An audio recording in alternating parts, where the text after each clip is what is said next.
Hola, ¿qué tal? Bienvenidos a IA y Ciudadano Digital, un programa que es financiado por la Comisión Europea, un programa auspiciado por la Universidad Autónoma, en el cual cuenta además con el patrocinio del Grupo de Inteligencia Artificial y Derecho. Y hoy día tenemos un tremendo tema para conversar, para dialogar con unos dos tremendos expertos que lo voy a anunciar dentro de pocos segundos. Hoy día el derecho, la inteligencia artificial, la regulación, el desarrollo del ser humano, de alguna forma de mejoras que también está experimentando el ser humano gracias a la neurotecnología, al desarrollo científico, está poniendo al límite nuestras capacidades, poniendo al límite de alguna forma temas de ético y de regulación, hacia dónde va ese ser humano que se está construyendo gracias a las nuevas tecnologías. Estamos experimentando una época que no solamente tiene que ver con el desarrollo de inteligencia artificial en aplicaciones, en objetos, sino que también el ser humano está siendo transformado de alguna manera gracias a este desarrollo tecnológico.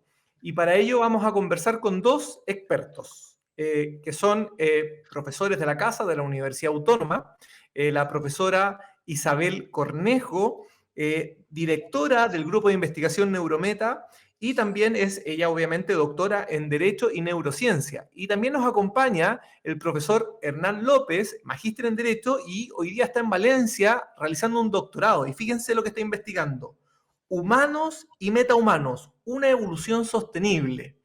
Ustedes habrán pensado que nos volvimos locos, de qué se trata esto, sintonicé el canal que realmente me dijeron que tenía que sintonizar. Sí, están sintonizando el canal correcto y vamos a conversar temas que son poco tratados o poco conocidos, pero la verdad es que esto está avanzando de una manera muy vertiginosa, muy vertiginosa. Y la primera pregunta, bueno, primero saludar a Isabel y Hernán ya que están en pantalla. ¿Qué tal? ¿Cómo están? Muy bien, un placer hablar contigo, Sebastián, y también con Hernán. ¿Qué tal, Hernán? Igualmente, feliz también de poder compartir con usted esta oportunidad, esta estrella tecnológica.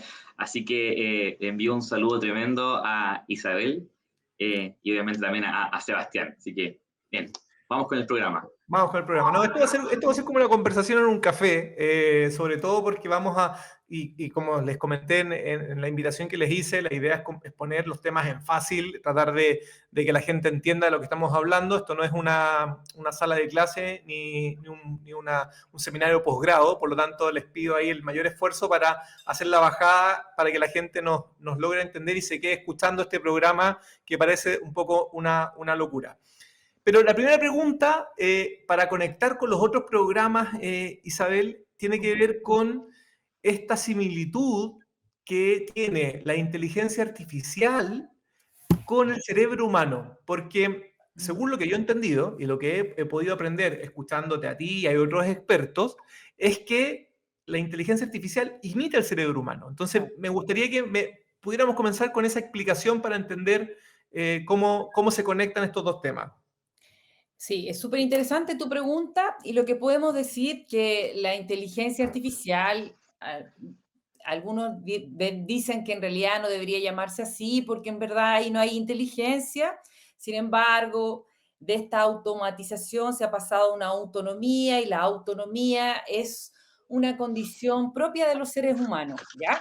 Entonces, ciertas tecnologías han logrado que esta autonomía propia de la inteligencia artificial o de la inteligencia artificial se relacione con lo que se denominan los modelos de redes neuronales que tratan de emular o de imitar en cierta medida cómo se comporta esa neuroplasticidad propia de las especies que tienen eh, el aparato subcortical más desarrollado, entre esas la especie Homo sapiens, ¿ya? Pero hay otras más, ¿no?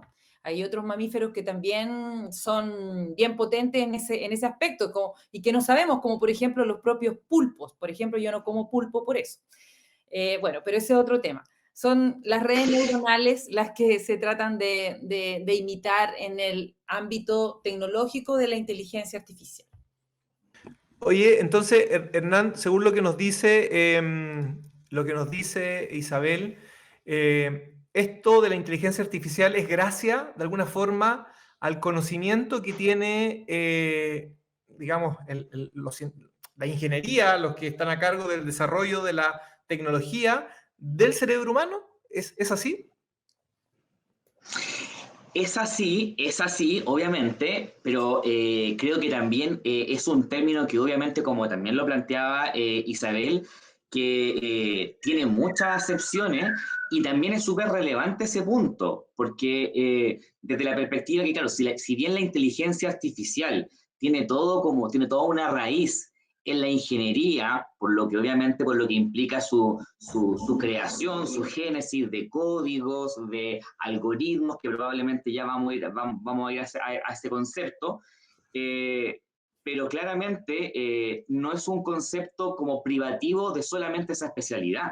Y yo creo que también ese es el punto de esta conversación, o también las reflexiones que me gustaría también plantear, porque obviamente la inteligencia artificial impacta a toda la sociedad, impacta a todas las áreas del conocimiento. Todos los profesionales se podrían servir y ayudar también de la inteligencia artificial. Entonces, también desde esa perspectiva y desde ese análisis es sumamente relevante como democratizar el concepto y obviamente trasladarlo hacia otras conversaciones y otras definiciones que también se aproximen más al uso que le podemos dar, ¿ya? Y yo creo que también aquí dentro de este punto, hace muy poquito estoy leyendo un libro relacionado sobre estos temas que a nosotros nos encantan, y sostenía que la inteligencia artificial no es ni tan inteligente ni tan artificial, bajo esta lógica de demitificar un poquito como el concepto. Perfecto. Pero Isabel, a ver, según lo que yo he leído y lo que entiendo, es que la inteligencia artificial hoy día tiene un determinado nivel de desarrollo, ¿cierto? Tiene ciertas capacidades, igual que el cerebro humano. O sea, el cerebro humano a los 3 años tiene unas determinadas capacidades y luego ya cuando está maduro, a los, no sé, 20 y tantos años ya su desarrollo cognitivo, la capacidad que tiene en sí mismo ya alcanza su plena madurez. La inteligencia artificial hoy día, si hacemos el símil cerebro humano y el desarrollo que hoy día tiene esa inteligencia artificial y conectando un poco con lo que dice Hernán, ¿en qué estado, en qué momento nos encontramos? ¿A qué se parece? ¿Se parece a un niño de 3 años, de 5, de 10, de 15? ¿Cómo lo podríamos situar entendiendo un poco dónde estamos y dónde crees tú que podemos llegar? La pregunta, ya.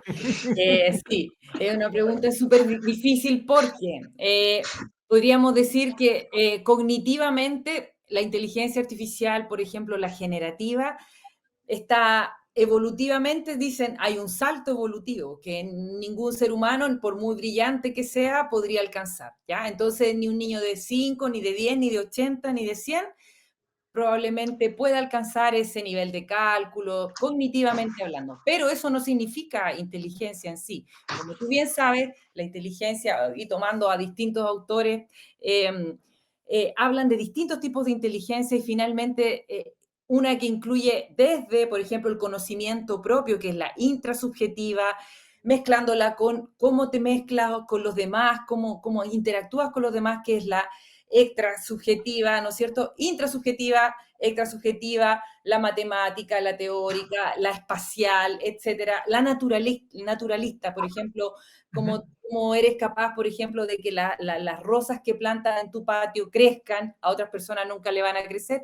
Esos son distintos tipos de inteligencia. Y finalmente, uno de los rasgos principales de la inteligencia humana es el criterio, que es finalmente lo que todavía no han creado en su totalidad, están trabajando en Silicon Valley y cómo trabajan de manera sintética con eticistas, por ejemplo, o con expertos en psicología para imprimir una empatía, por ejemplo, a los sistemas artificiales generativos.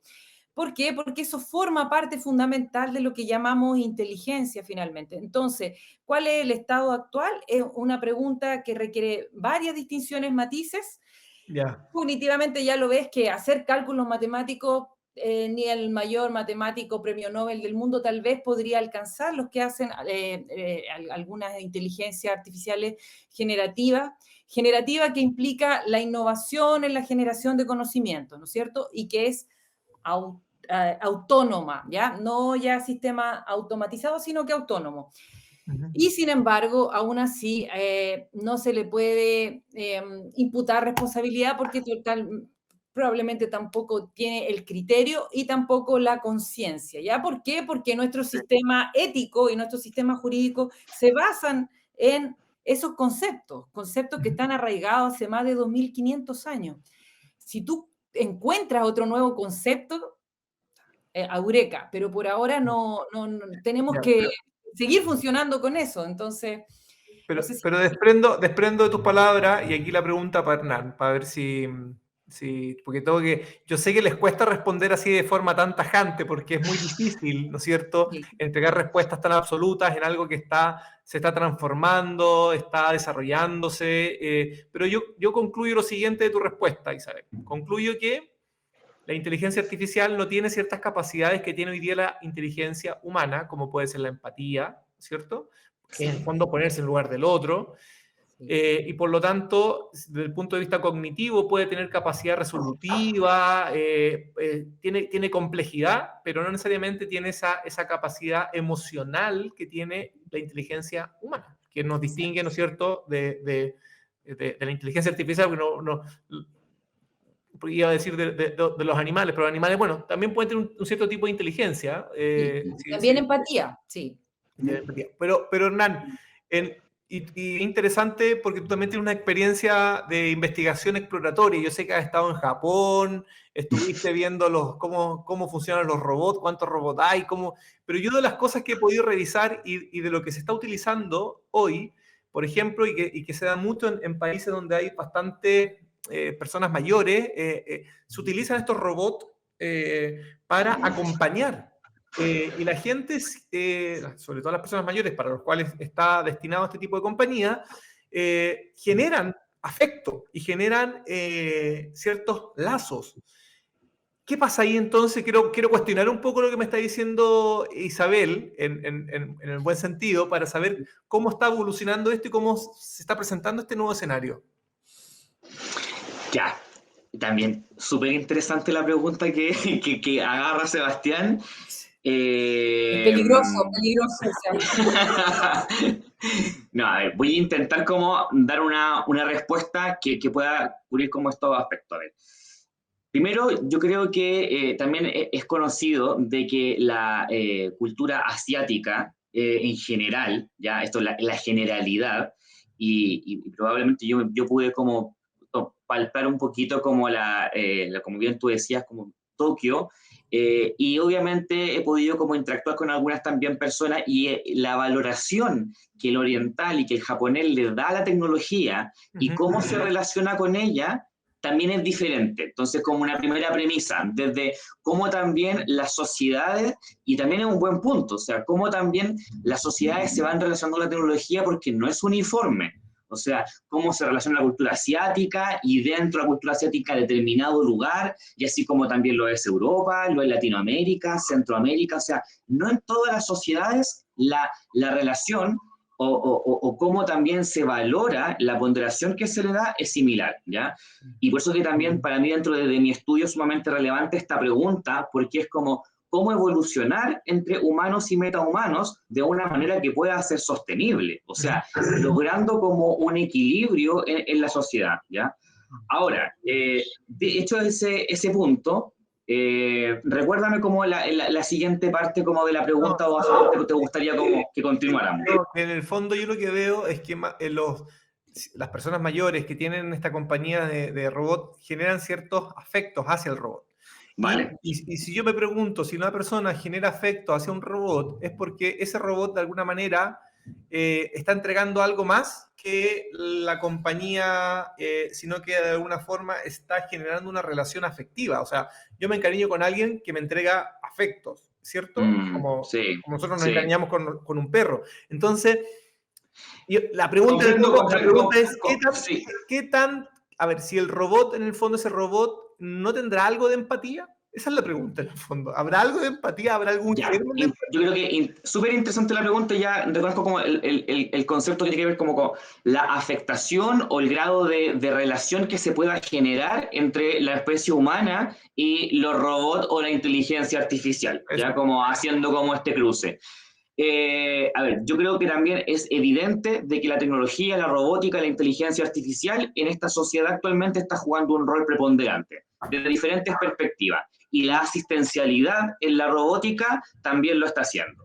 Específicamente, claro, en la tercera edad, cuarta edad, en las personas mayores y en general algún tipo de persona que requiera como la asistencia robótica, desde ese estado en el que se encuentra el ser humano, probablemente la valoración que se le dé al objeto que le preste como atención sea mucho más compleja, sea quizás equiparable, abriendo comillas y con toda la prevención que podamos como entender, a la asistencia de algún ser humano. Sin embargo, creo que hablar de empatía no creo porque a mí me cuesta cómo hacer como esta, ustedes conocen cómo hacer estas declaraciones, pero hoy en mi día como que estoy como que miro más desde lejos la robótica, ¿ya? Y creo que también es súper relevante como entender de que no son personas de que nos pueden asistir, de que nos pueden colaborar, de que pueden cumplir roles fundamentales, eso no está en discusión. Pero de ahí a darles otra valoración que tenga que ver con características que tenemos los seres humanos, creo que ya da para otra revisión y otro análisis, porque ya obviamente pone como todo en buen chileno, patas para arriba. O sea, es como, tendríamos que entrar como a reanalizar muchos temas. Perfecto. Oye, pero quiero conectar esa respuesta con otra pregunta para Isabel. Y que nos va a servir también para poder explicar cuál es la capacidad que tiene la inteligencia artificial, ¿cierto? Porque una de las cosas que un poco lo que Hernán estaba diciendo, un robot que está programado para acompañar y que digamos, lo recibí, entra a mi casa, ¿cierto? Ahí está, algún Se acordó de un libro, se algo lo acordó. vamos a ver, Isabel. ¿Qué dice? ¿Qué dice? No, que está hablando de Clara y el Sol, de Katsuo Ichihuro, que habla de esto que tú estás hablando y que también, que era una robot, ¿ya? Era una robot que la mamá de una niña que tenía discapacidad le compró y adivinen qué le pasó a la mamá. Empezó a querer más Sí, lo vi la en las noticias. robot. ¿Pueden Sí, creer eso? Ya, sí. ¿y eso saben cómo se llama? En la jerga de los psicólogos y que lo están estudiando, se llama antropomorfización de la inteligencia artificial, que eso que, por ejemplo, empezamos a querer, ¿vieron esa película Her? Sí, sí, Donde, sí, sí. claro, donde uno se puede enamorar de un robot, un holograma, etcétera, y puede, bueno, tal vez si te causa un bienestar y no hay daño a nadie, no pasa nada. Pero al contrario, ¿qué pasa si, como en el caso esto es literatura, pero buena literatura, que muestra esto, que la mamá empieza a rechazar a su propia hija porque tenía una discapacidad versus la robot que era tan perfecta, y entonces empieza a tener conducta disociativa. Sí. ¿Mm? Bueno, Entonces, no es lo que yo vi en las noticias. Yo vi otro caso que una hija había fallecido y se replica a la hija. Y se replica a la hija y se toma toda la información de esa niña y ya. se reconstruye de alguna forma. Y toda esa información, Réplica. una réplica, y que es súper, en el fondo, porque ahí, claro, es como tener a la hija. Pero bueno, vamos al punto de la inteligencia artificial que me interesa que nos explique Isabel, porque ya, yo recibo este robot en la casa que me va a entregar compañía, pero el, hasta donde yo entiendo, esa inteligencia artificial puede seguir aprendiendo del entorno y en función de ese aprendizaje puede ir de alguna forma ajustando su posición para poder de alguna manera, de forma artificial, construir lazos más profundos con esa persona. Entonces, explícanos cómo funciona esto de la inteligencia artificial y el aprendizaje continuo, digamos. ¿Es así o no? Sí, pero a mí me gusta más la otra pregunta que hiciste. Esa a lo mejor la puede responder, no, súper desordenada. La puede responder el Hernán, que le gustan los No, robots. responde las dos, no pasa nada. Ya, bueno, ya. Ya voy a tratar, pero voy a empezar por la que me gusta más, ¿ya? Cuando dijiste, puede replicar, ¿no es cierto? Me preocupa que la inteligencia artificial, obviamente, comienza en el entorno a recabar datos, información en forma de datos, que tú, que Hernán lo sabe muy bien, ¿no es cierto? Y esos datos, si nosotros no se los no hemos dado una autorización, y ya también, yo creo que ustedes también están de acuerdo conmigo, que la vieja construcción jurídica del consentimiento informado está quedando obsoleta para estos entornos digitales, y entra, por ejemplo, otras figuras, como a lo mejor las directrices anticipadas. Voy a dar permiso para, en el caso de que yo fallezca y considerando que tengo, por ejemplo, muchos datos en la nube, incluyendo los WhatsApp o cualquiera sea la plataforma, alguien pudiese reconstruir mi personalidad y seguir chateando conmigo, por ejemplo. Esos son problemas tan ricos, exquisitos, que tenemos que pensar, por ejemplo, ¿no es cierto? Yo En el creo que fondo, ¿qué pasa con nuestros datos después de la muerte? exacto, Eh, eso es lo que, eso, ¿qué pasa? Y yo creo que vamos a tener que pasar por ahí, construir alguna figura jurídica que nos permita finalmente tomar decisiones para después de nuestra muerte física, incluso nuestra muerte digital, ¿ya? Yes, A mí eso me produce, no sé si morbo, morbo no, pero es interesante. Y ahora, inquietud. gracias, sí, me produce una gran inquietud, me gustaría que escribiéramos de eso, no lo sé. Sí, Tiro el pañuelo, allá, no sé, en sí. fin. Y la otra pregunta que me decía, ¿cómo lo hace internamente? Yo no soy técnica, no sé, No, pero digamos más que nada cómo funciona por dentro de la máquina, que nos expliques qué capacidad tiene la inteligencia artificial de aprender por sí misma y adaptarse a nuevos entornos. o sea, tiene tanta que ni siquiera los ingenieros de datos, y tú lo sabes mejor que yo, pueden saber con precisión lo que ocurre en la black box. Tanto es así que ese principio que habla la Artificial Intelligence Act sobre transparencia, ¿no es cierto? La transparencia algorítmica es dentro de lo posible, porque, como ya dijimos, es tanta la automaticidad que puede aprender y no se sabe cómo, ¿no es cierto? No podemos llegar a esos cálculos, a esos algoritmos, de tal manera que efectivamente va aprendiendo y generando nuevas interacciones y aprendizaje muy sofisticado. Por lo tanto, por eso que es riesgoso, porque esos aprendizajes pueden causar daños sin que nosotros siquiera podamos vislumbrarlo. Es por eso que también existe esa gestión de riesgo. Perfecto. Oye, vamos a ir a una breve pausa. Estamos con los profesores Hernán López, magíster en Derecho, está ahora en Valencia estudiando un doctorado en humanismo y metahumanismo, o humano y metahumano, evolución sostenible, y Marisabel, que es directora del Grupo de Investigación Neurometa, y también doctora en Derecho y Neurociencia. Y también Hernán es coordinador del minor en Inteligencia Artificial y Derecho, en el cual tanto yo como Isabel participamos como profesores, así que ahí Hernán cumple una tremenda labor del minor. A la vuelta de la pausa le vamos a preguntar un poquito del minor para que nos explique de qué se trata esto del minor en Inteligencia Artificial y Derecho en una carrera de Derecho e Ingeniería, que es bien curioso, y vamos a pasar a otros temas más relacionados con el transhumanismo, con la neurotecnología, neuromejoras, qué está pasando con el ser humano en relación a la tecnología. Así que vamos a una pausa y volvemos.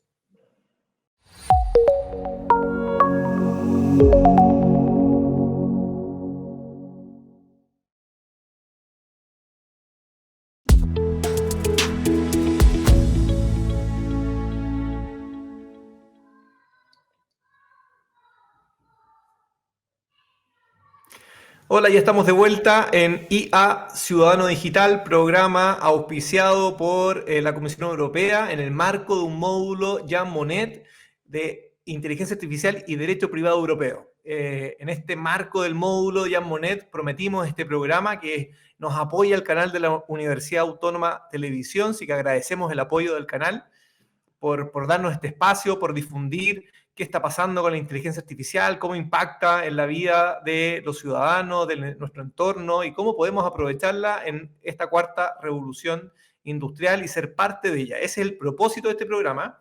Y para ello estamos siempre conversando con distintos invitados. Hoy estamos de vuelta ya de la pausa con Isabel y con Hernán.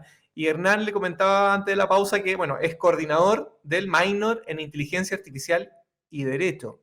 Entonces le quería preguntar así brevemente, Hernán, ¿qué significa esto del minor para comentarle a la gente qué es lo que hacemos en derecho en la universidad? En un minuto, así muy rápido. En un minuto muy rápido, este es un programa que recibe el nombre de minor porque son algunas asignaturas, 5 asignaturas, que son como accesorio a lo principal que es la carrera, ¿ya? Por eso el nombre de minor. Estas 5 asignaturas, estoy mirando el tiempo para que denme un minuto. Este minor compone 5 asignaturas, ¿ya? Que es ética e inteligencia artificial, introducción a la programación, diseño de aplicación en inteligencia artificial, ciberseguridad y protección de datos.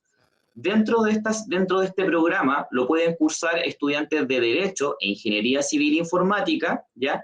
Y obviamente dentro de las asignaturas que son espacios virtuales, ellos obviamente trabajan los contenidos de cada una de estas asignaturas y se produce una sinergia bastante interesante en la formación de futuros ingenieros, que como conversábamos antes de la pausa, son obviamente la génesis, los creadores de muchos de estos códigos, de estos programas, de esta robótica, pero también tienen por otro lado la visión jurídica de cuáles son la reglamentación, cuál es como el marco normativo, ético, que también ellos deben tener en forma previa para obviamente tener una carrera más integral como juntando estas dos áreas disciplinares, ¿ya? Perfecto. Esto es el programa de minor como en un minuto. Perfecto, buenísimo. Interesante la posibilidad, ¿no es cierto?, de ofrecer esa formación a estudiantes de Derecho, sobre todo con lo que está pasando como decía, la cuarta revolución industrial tiene que ver con el impacto de la inteligencia artificial, el uso de las nuevas tecnologías y cómo los profesionales pueden aprovechar esto para ser más productivos, más eficientes. Y si un abogado tiene estas herramientas, es como darle alas. El que no las tiene, en el fondo se queda ahí a pie y van a pasar los otros abogados con estas competencias por arriba. Dime si... Eso yo completamente de acuerdo. Es que hay un concepto que también lo hemos mencionado bastante que tiene que ver con la cuarta revolución industrial, pero no es tan sencillo, porque al final esta cuarta revolución industrial es la que engloba mucha de esta conversación y es la que también se conecta con dos conceptos, con la inteligencia artificial y con el minor. ¿Por qué? Porque obviamente la inteligencia artificial es una de las tecnologías disruptivas que se está robando la película dentro de esta cuarta revolución industrial. Y obviamente el minor, de qué forma también lo recoge y se hace cargo de este concepto y de esta revolución industrial desde la ocupación de formar a futuros profesionales, tanto del derecho como de la ingeniería, de una forma interdisciplinaria, en la que obviamente la inteligencia artificial pueda ser una herramienta en la que la que los pueda posicionar de mejor forma una vez egresados en el mercado laboral. Perfecto. Y creo que ese es un tremendo punto desde cómo se cruzan estos conceptos. Perfecto. Oye, bueno, como prometíamos en la primera parte de este programa, vamos a hablar sobre qué está pasando con la tecnología y cómo esto está impactando en el desarrollo del ser humano. Y a mí me gusta, ahí esta pregunta es para Isabel, relacionar 3 conceptos que vamos a ir avanzando de a poco. Pero lo primero tiene que ver con neurociencia, neurotecnología y luego neuroderechos, que son, yo creo que es como, ahí hay un hilo conductor, ¿no? Y como tú eres experta desde el área del derecho en la neurociencia, porque tienes una relación ahí directa, me gustaría que nos expliques, Isabel, qué es la neurociencia, de qué se preocupa y cómo esto está permitiendo de que el ser humano tenga ciertas neuromejoras, aumentos cognitivos, estas capacidades que nos entrega la tecnología. Bien, intentemos. Bueno, neurociencia es una disciplina que aglutina o una metadisciplina, un concepto mejor, un constructo que aglutina varias disciplinas que se ocupan del sistema nervioso central y del cerebro, del humano, ¿ya? Eso es. Entonces, dentro de esa disciplina puede caber, por ejemplo, las de por ejemplo, neurobiología, neurocirugía, neurología, psiquiatría, psicología conductista, psicología, etcétera. ¿ya? Antropología evolutiva, etcétera. Perfecto. Ahora, ha tenido un mayor desarrollo, obviamente, ¿por qué? Por la ayuda de las propias tecnologías, ¿ya? Que han permitido, sobre todo desde el siglo XIX en adelante y sobre todo ahora, segunda mitad del siglo XX, el desarrollo de la neurotecnología es vertiginoso, abismante, por ejemplo, la resonancia nuclear magnética, la optométrica, etcétera, etcétera, permiten dilucidar de mayor manera cómo es ese comportamiento del cerebro humano, su interacción con el medio ambiente, con los otros, y a largo plazo, en forma diacrónica, en el mismo ser humano y, como ya dije, en relación con los demás. Entonces, esto, por cierto, trae muchos beneficios, sobre todo en el ámbito terapéutico, y también desafíos, ¿cierto? Sobre todo en el tema de lo que tú mencionaste, la neuromejora.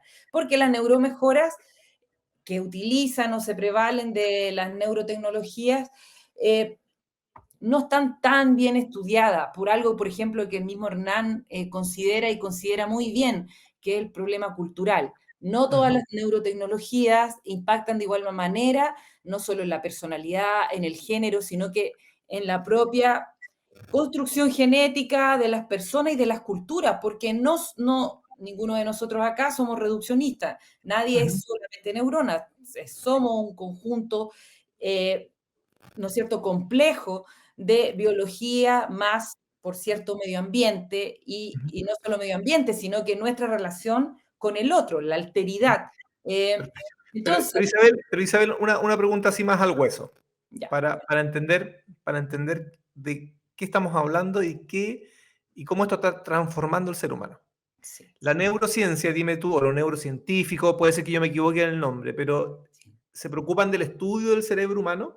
sí, y del Ya, sistema nervioso central. perfecto. ¿Y qué nivel de conocimiento se está alcanzando sobre el cerebro y cómo este conocimiento permite, de alguna forma, a través de la neurotecnología, a través del desarrollo tecnológico, solucionar enfermedades, sanar enfermedades o entregar mejoras para que ciertas discapacidades disminuyan?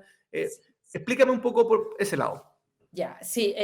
Bueno, el desarrollo es totalmente, sobre todo en países desarrollados, es es muy amplio, grande, importante. Los recursos que está generando, por ejemplo, los grants o los fondos que genera Estados Unidos o, por ejemplo, Europa, en Ujú. materia de investigación en neurociencia es altísimo, ¿ya? Ok. Altísimo. Esas neurotecnologías utilizan inteligencia artificial, realidad virtual, realidad aumentada y otro tipo de neurotecnologías como, por ejemplo, la resonancia nuclear magnética funcional, y eso permite, por cierto que sí, eh, poder mejorar las capacidades de las personas, por ejemplo, que las tienen disminuidas. Tanto así que personas con Parkinson, personas con, incluso con alteraciones de conciencia, una persona que está en estado vegetativo, por ejemplo, es decir, que no es Ujú. consciente de sí mismo ni de su entorno, pueda comunicarse eventualmente a través, por ejemplo, de un ordenador, cerebro-ordenador, conectar el cerebro a un ordenador y ver dónde se producen eh, ciertos chispazos eléctricos, ¿no es cierto?, que un técnico va a traducir como un sí, como un no, como que algo se está produciendo ahí. Entonces esa persona ya puede tener eventualmente una mejor calidad de vida, ¿sí? Perfecto, Eso en el ámbito terapéutico. Ahora, perfecto. ¿cuáles son los problemas? Los problemas es que esas tecnologías no están disponibles para todos los sistemas Ujú. de salud, no para todas las personas, incluso en un mismo país, ¿ya? Entonces ahí hay Perfecto. diferencias importantes. Y el Hoy, otro sí, problema son las neuromejoras, que en el fondo personas con rendimientos normales, donde ya no hay una enfermedad, quieren potenciar, ¿no es cierto?, sus aspectos cognitivos, y ese también es un problema. ¿Por qué? Porque, por ejemplo, ¿quiénes van a tener acceso a eso? ¿Solo los que están mejor situados en la sociedad? ¿Los que tienen más dinero? ¿Qué pasa con los que tienen menos dinero? Eh, realmente un neuroderecho a través del cual podamos pedir al Estado prestaciones en orden a que nos financie rendimiento cognitivo por sobre la normalidad. Esa Ok. es como la punta. Oye, perfecto. Y Hernán, tú que también tienes conocimiento de esto, ¿cuál es el estado del arte en el sentido de los dispositivos, objetos que el mercado hoy día está ofreciendo? Yo algo sé de algunas compras que tú has hecho para probar el funcionamiento de ciertos dispositivos. De lo que tú has investigado, ¿qué es lo que hoy día el mercado está ofreciendo, así a nivel de acceso para cualquier persona, o no, ¿ah? O posiblemente para personas con un poder adquisitivo más alto? ¿Cuál es el estado más o menos de la situación en relación a la oferta? Creo que, claro, la pregunta, bien, bien, esto lo manejamos también. Creo que es súper relevante porque conecta muy bien con lo que venía planteando Isabel, porque claro, a veces todo esto es súper teórico, termina siendo como muy conceptual, y claro, el tema está, como dice Sebastián, es que hoy sí se venden dispositivos, y lo voy a explicar esto muy breve, pero agarrando un punto que tiene que ver con la brecha, ¿ya? Okay. Porque la brecha es súper relevante hablarla a propósito de toda esta conversación. Y creo que también Ciudadano Digital también tiene que ver con eso. Este programa tiene que ver con disminuir esa brecha. ¿Y cuál es la primera? Como hablar el tema, o sea, el conocimiento, o sea, que podamos conversar acerca de inteligencia artificial, cómo nos impacta, cómo la podemos ver. En tema de dispositivo, y tomando un poquito como el punto de Isabel de la neurotecnología, y específicamente este tipo de dispositivos que obviamente también trabajan con inteligencia artificial, hoy podemos encontrar en el mercado, tanto europeo, y también en Chile, por cierto que también en Estados Unidos, diferentes dispositivos como Metaverso, Oculus, me refiero a este dispositivo que uno puede entrar a esta realidad virtual de manera inmersiva, ¿ya? Porque también el metaverso está en Internet para poder entrar de forma 2D, pero lo interesante o lo complejo y lo disruptivo está entrar.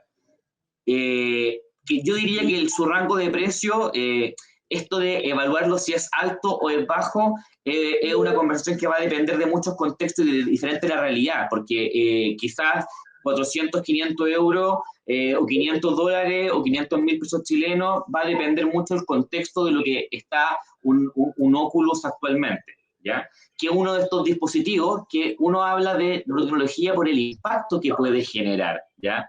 Cuando hablamos de esto, de este tipo de realidad virtual, aquí hablemos de brecha. Por ejemplo, brecha de acceso, el punto de quién lo puede adquirir, de qué país, en qué contexto, porque esto obviamente también lleva a una conversación internacional. O sea, esto afecta en toda parte, en cualquier parte del mundo. Brecha de acceso, brecha de uso, ya, perfecto. Tengo el dispositivo, ¿sé utilizarlo? Y esa pregunta no es azarosa, porque ¿cuántas personas hoy tienen un teléfono inteligente, un smartphone, o muchas personas se manejan con diferentes tipos de reloj o tecnologías que no las utilizan ni en un 30%, por desconocimiento o por la otra brecha que también tiene que ver como el empoderamiento? O sea, cuál ya también es como un nivel superior, ya que no solamente la uso, sino que la uso para trabajar, la uso para hacer más eficiente algún proceso personal, productivo, laboral, el que sea, ¿ya? Ahí distinguimos ese tema y obviamente también otro tipo de neurotecnología que también he podido apreciar de primera mano y creo que también se relaciona con neurotecnología, neuroderecho, neuromejora, también ese punto, cintillos de neuroestimulación, ¿ya? Cintillos que obviamente las personas lo pueden manipular en diferentes posiciones, ¿ya? Dispositivos que están alrededor entre los 200 hasta 500 dólares, ¿ya? Y que obviamente no son tecnologías supuestamente invasivas, ¿ya? Porque obviamente son externas, pero obviamente al tener un campo electromagnético, bueno, ahí tendrá que ser otra área del conocimiento la que determine qué tan invasivo eso no es. Nosotros ahí también intentemos mantener como el punto de que somos abogados y nos preocupamos de la regulación. Y ahí voy al punto, o sea, y lo conecto rápidamente con el fallo de neuroderecho en Chile. Al final, como estos dispositivos, ¿por qué filtro pasan? ¿Quién los revisa? ¿Quién se preocupa realmente de que los términos y condiciones son sumamente relevantes cuando hablamos de metaverso, cuando hablamos de dispositivos de neurotecnología tan invasiva como cintillo de electromagnético, metaverso. ¿Por qué? Porque si bien dentro de los términos condiciones, que son eternos, del Oculus de metaverso o de dispositivos de estos cintillos a los que me refiero, que probablemente nadie va a leer, puede generar efectos adversos, puede ser utilizado de una forma negativa, y ahí brecha de uso, en el que tuvo el acceso, pero no lo supo utilizar, administró mal la tecnología. Para coronar, es como, en este punto creo que lo que marca la diferencia, o lo que tenemos que intentar también, como dentro de las personas que abordamos tecnología de diferentes puntos de vista, de diferentes campos de conocimiento, que hacer esto, conversarle que llegue, porque lo que va a marcar la diferencia es entre el ser humano y el profesional que logró darle un buen uso a la tecnología de inteligencia artificial, o aquel que no se incorporó, o aquel que no lo supo usar. Y eso es un tremendo punto también. Voy a intentar hacer como una breve recapitulación de lo que hemos dicho en relación a esta materia. Tenemos la neurociencia, o los neurocientíficos, que se preocupan de estudiar el cerebro humano, entender. De hecho, escuchaba hace un tiempo a Rafael Yuste, que ha trabajado con nosotros, un neurocientífico muy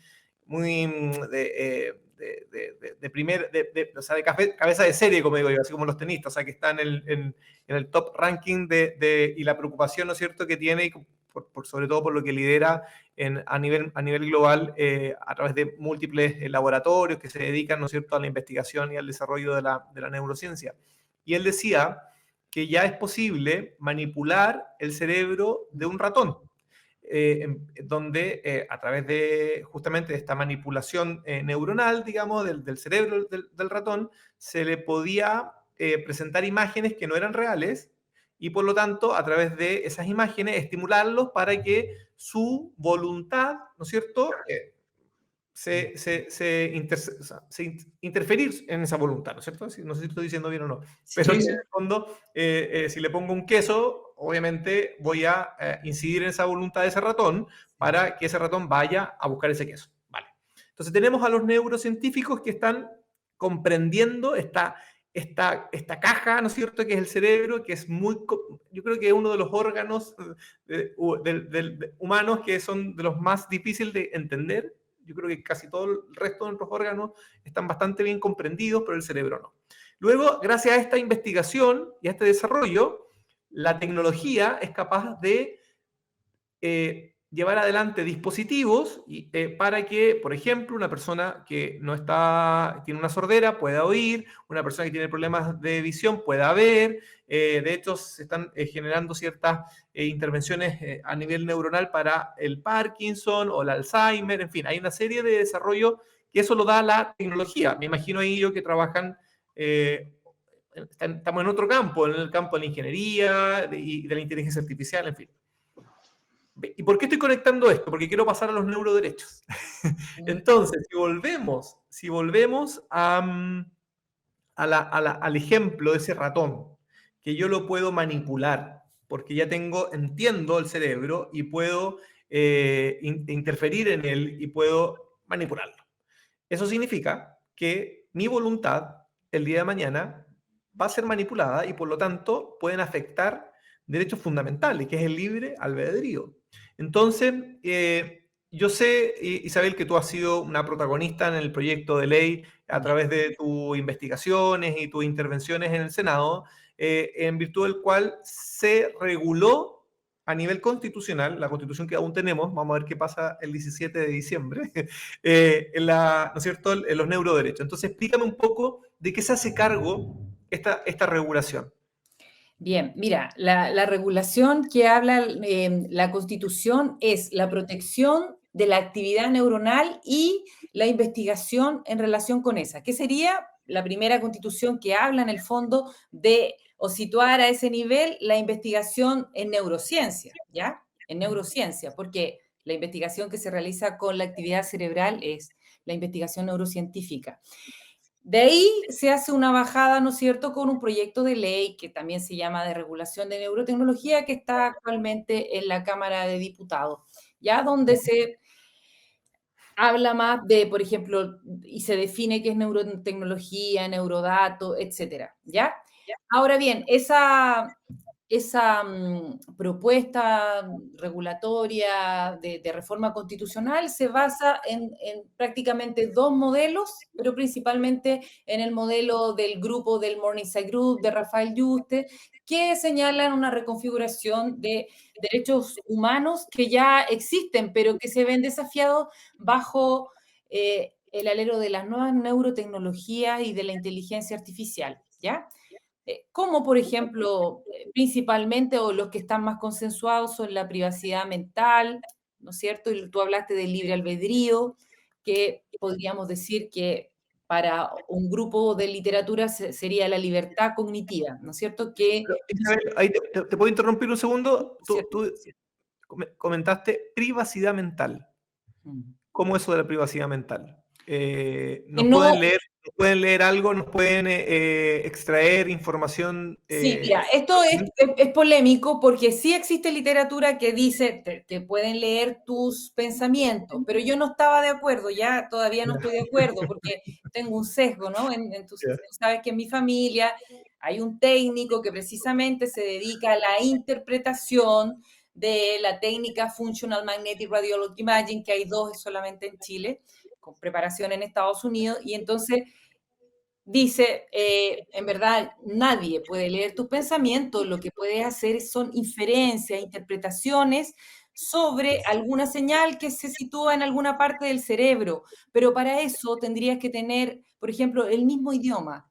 Si yo que hablo español y, no sé, una persona que está en China, yo lo someto a la resonancia nuclear magnética y se le prende cierta parte del cerebro cuando le muestro una imagen, probablemente no siempre voy a poder interpretar que tuvo ira o que Ujú. sintió tal o cual cosa. Entonces, en fase muy experimental, en fase muy controlada, es cierto que se podría decir que se puede leer en alguna medida Ciertas algún... emociones, ¿o no? Más que pensamiento, Claro, como emociones hoy día, ¿no? sí, claro, pero eso no significa que Ya, no sea pero peligroso porque se pueda expandir, porque se pueda seguir en esa línea, ¿no es cierto? ahora, el temor de los científicos es que realmente se pueda alcanzar un desarrollo de tal nivel que puede estar comprometido esos derechos y por lo tanto Sí, sí. regularlos ex antes mejor que tener una regulación ex post que cuando ya en el fondo la regulación, y pasa mucho que en el derecho siempre llega tarde, entonces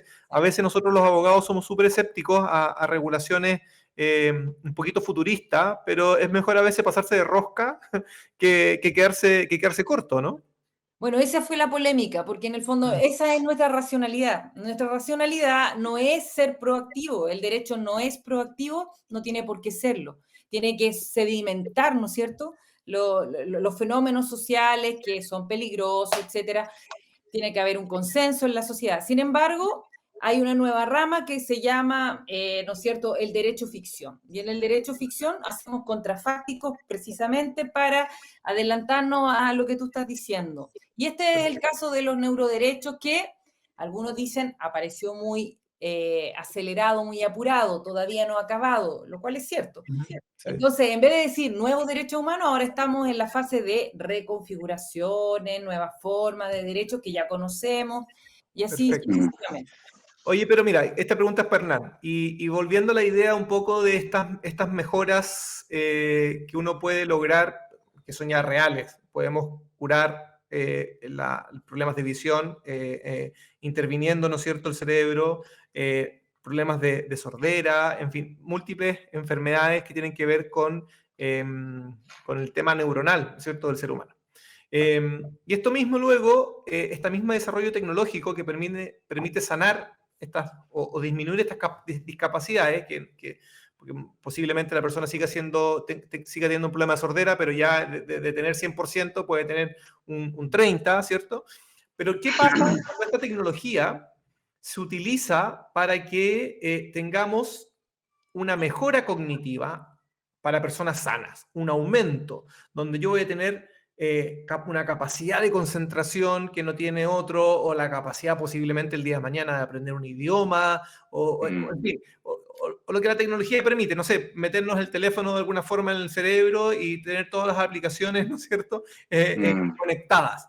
Entonces, mi pregunta va hacia el siguiente lado, que los neuroderechos hoy día nos entregan una protección para que no se nos generen ciudadanos digitales de primera categoría y otros de segunda, otros de tercera y otros de cuarta. ¿Cómo los vislumbra? ¿Tenemos regulación para eso o necesitaríamos una nueva regulación? ¿Cómo lo ves?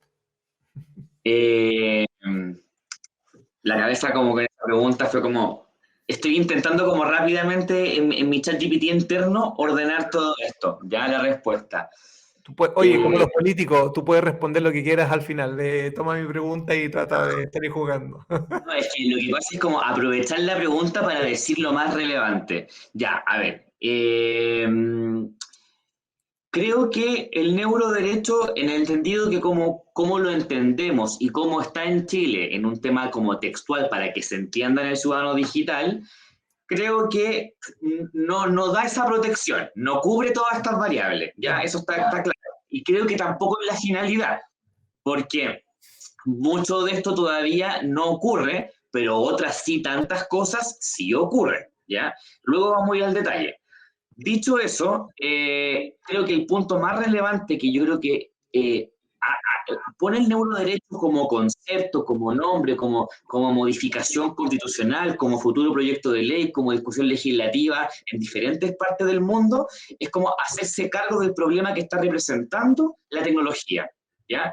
Como la inteligencia artificial, la neurotecnología, la robótica, y cómo el ser humano se está relacionando con ella en diferentes aspectos, militarmente, en el aspecto sanitario, educacional, romántico, sexual, o sea, a ver, como recogiendo todo esto y entendiendo más allá de que estos son datos, de que esto es el petróleo del siglo XXI, entonces creo que la normativa del neuroderecho como que eso es lo que también genera, y desde esa perspectiva creo que sí cumple una función del derecho súper importante, y es como ocuparse del problema que se identifica dentro de la sociedad. Y yo creo que si llegamos a esperar ese punto de que la máquina nos lea, vamos a llegar tarde. ¿Y por qué también lo digo? Porque creo que también eso es como, yo soy empirista, pero creo que ya eso es el extremo. ¿Por qué lo digo? Porque hoy día somos conscientes más o menos que los dispositivos nos escuchan, que los dispositivos conocen nuestras preferencias, que existe un traspaso de datos entre una aplicación y la otra, que existe venta de datos, que existe un mal uso. Entonces, desde esa lógica, tú preguntabas, como hacíamos la pregunta así como la privacidad o cómo si se influye o no en las decisiones. Claro que se influye. Y yo creo que sin llegar a esta respuesta de te leyó la mente, no fue necesario. O sea, creo que ya el patrón de consumo, de uso, va avanzando. O sea, creo que, bien.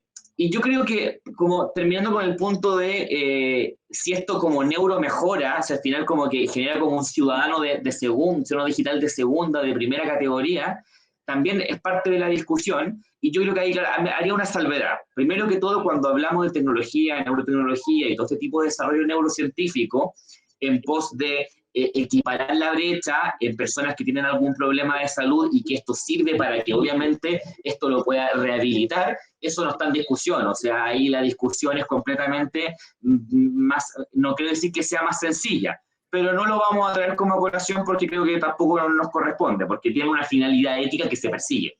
El punto es cuando la finalidad tiene que ver con pretender una neuromejora, que ahí también hay un riesgo, porque las personas que quizás usan cintillos de electromagnetismo para neuromejorarse, realmente existe un estudio, existen también para que el dispositivo esté dentro en el comercio, pero existe un seguimiento en el uso de ese usuario. Claro. Existe como un seguimiento de cuándo comenzó con el cintillo y cuándo terminó, y si a esta persona ese cintillo le produce otro tipo de afectación.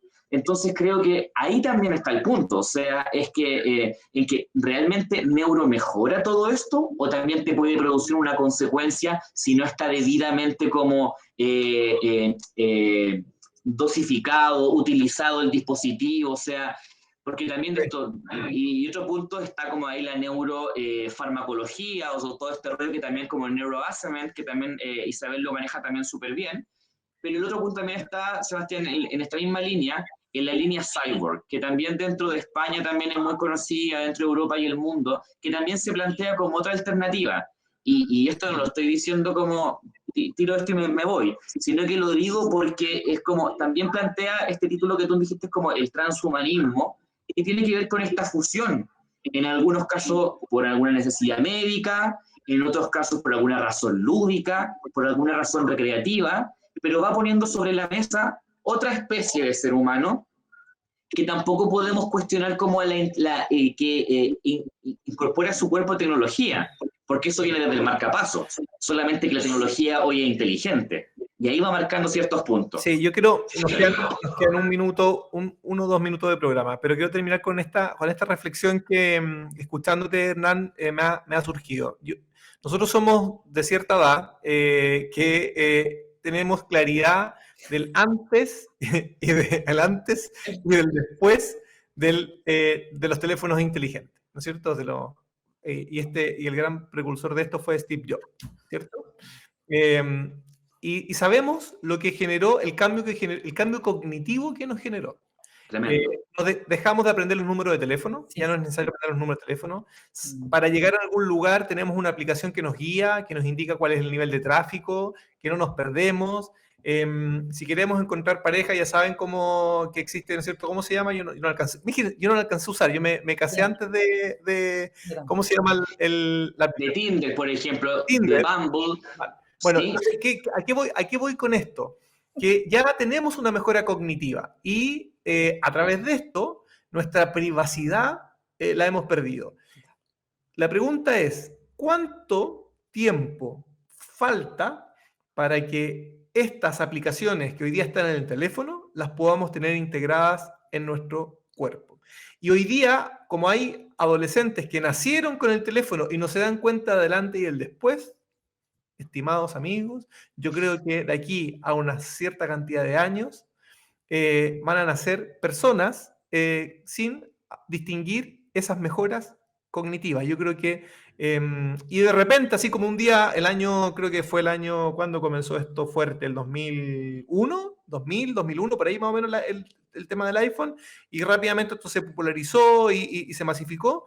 Bueno, puede ser que en un abrir y cerrar de ojos tengamos alguna aplicación integrada en nuestro cuerpo y eso vaya generando mejoras y avancemos a ese transhumanismo que comentábamos en un comienzo. Estimados Hernán, Isabel, ha sido un agrado conversar con ustedes. Espero que la gente en su casa haya disfrutado de esta conversación que buscaba justamente acercar conceptos que son un poco complejos, pero lo hemos tratado de hacer lo más fácil posible. Sí, un Hernán, placer, de verdad. Gracias. Dale, Isabel, despídete de tu público. Muchas gracias, para mí también fue como siempre un agrado hablar con ustedes y ahí dejaste preguntas planteadas y que esperamos que nos invites nuevamente a otra sesión de tu gran programa. Perfecto, Hernán.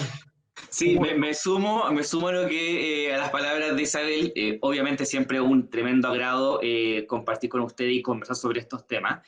El tiempo siempre es poco y el tema es súper interesante, creo que podríamos conversar como sobre otros puntitos más, así que felices que nos invitan a Ciudadano Digital para obviamente empoderar más a los ciudadanos sobre sus derechos y sobre lo que es la inteligencia artificial en sus vidas. Sí, estamos viviendo una época que es súper vertiginosa, transformadora. Hace un año no teníamos chat GPT, ahora lo tenemos.